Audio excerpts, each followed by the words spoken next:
hei tual cheng pu mani tual cheng kho pum kan ti chuanin enge thir den na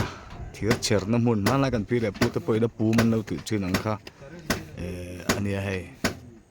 pum ni chuan chut luk luk mai ki lai kianin ma mi te kian lo pot char ma ka te kian wa ke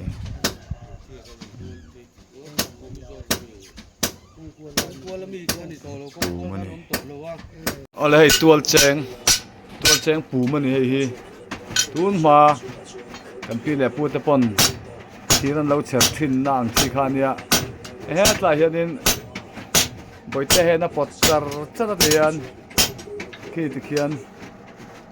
he la hianin so aron thot chuak ta ni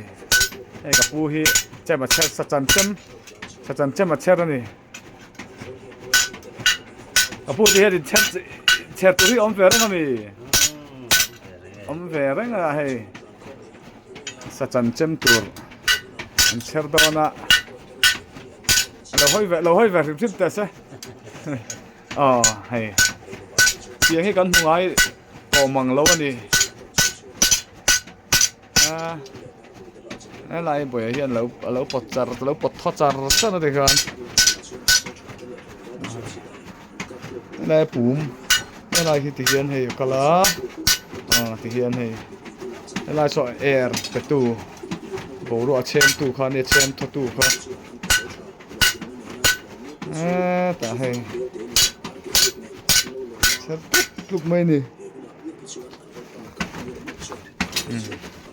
khi xem thoát tủ khan nè